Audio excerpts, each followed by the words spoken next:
Let's go back to the phone lines. 104.3 FM WQAM. What's your name? Where you calling from? Go ahead. Turn the radio down and talk up. We're ready for you. Hey, this is Mark from Cool Springs. Mark, glad to have you. What you thinking about tonight? You know, I'm thinking about we got a little bit of hope, brother. I'm there with you. You know, I'm telling you, it's been ugly. Obviously not the off season we wanted. We still kept our GM, unfortunately, who I think is the worst in the business. But it was good to see the team not fold and give up. You know, I'll be honest with you. Now, once again, with the other callers, I don't think we're going to go, much of anywhere. I don't think we've got the roster right now, and I certainly don't still think we have the right head coach. I don't think he knows how to lead men, and I'm still waiting for him to give me a coherent, articulated statement in a very quick way. Just can't seem to do that. But, that being said, very happy with what I saw on the field today, and I got to tell you, special teams coach, giving it up to him, man. Came right out and caused a fumble on one of the kickoffs. I mean, I don't think we're talking about that enough, especially after the blunder last week. That's true. Opening kickoff the second half, caused a fumble, got a return. Also, give Darren Waller and those guys credit, recovered the onside kick, no problem at the end of the game. Special teams did look like it had strengthened up a little bit. I'll give you credit for that. But what I do want to say is you might not think Mike McDaniel is the right coach, or you might not even think he's a good coach, and you might not think he's very succinct, but I think his game planning and his game calling this year and the way he's managed the roster that he has, especially on offense, I think it's shown some growth, and he realizes his limitations, and I think he's actually done a pretty good job with the way he's called this offense this year. Are you thinking that, still not enough? Still not enough. I haven't seen enough. I'll be honest with you. You've got someone who's, fifth year, sixth year Tua, and his play was absolutely atrocious in the first two games. I mean, don't kid yourself. I think at the end of the day, honestly, benching him for a second and saying, wait a second, something needs to happen. What did he have? 8 turnovers alone the first two games, something like that. I mean, he was fumbling snaps, not looking crisp at all. He couldn't hit the broadside of a barn. I thought there were some serious problems. I get it. We're having to work with him. We made him our franchise guy, which I could probably sit here and take a poll with all of your viewers and probably say 70, 80% of them said, don't pay him. Why Greer did that was insane, but let's not go there. I don't think there's enough tape. I don't think I've seen enough of McDaniel and this offensive genius, especially after the body of work. I get it. One game. Hey, I'm happy. I got some hope, but where's that hope really going to bring us?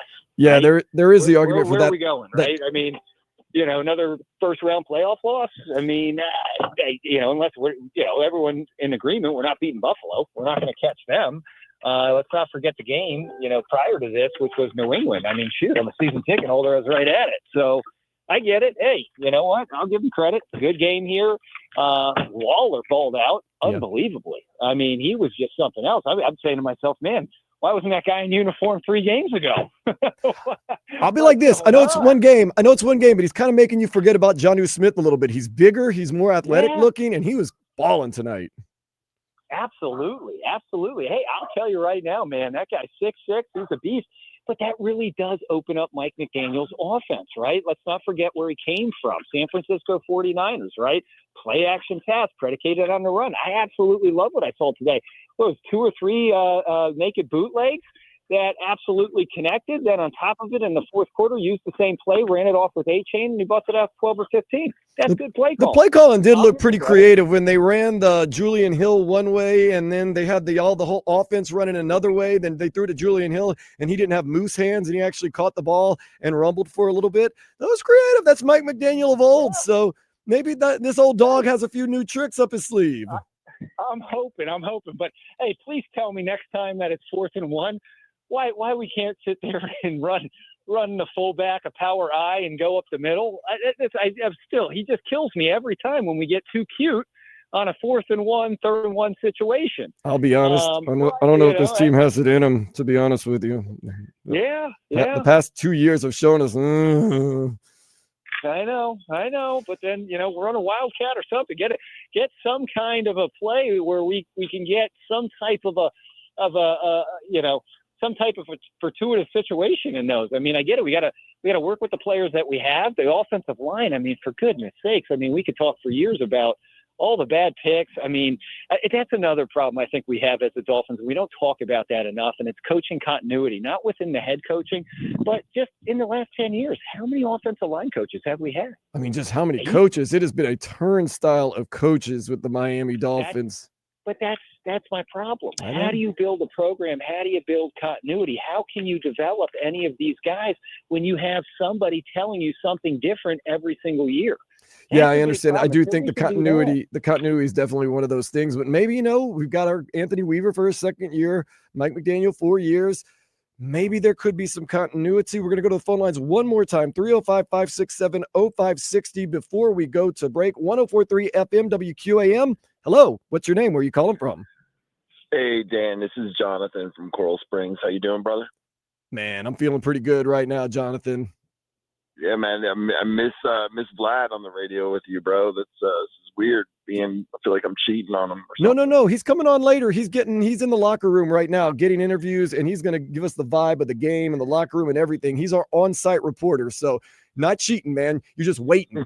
He's a Jets fan. We don't need him. Hey, man. So I have a different take.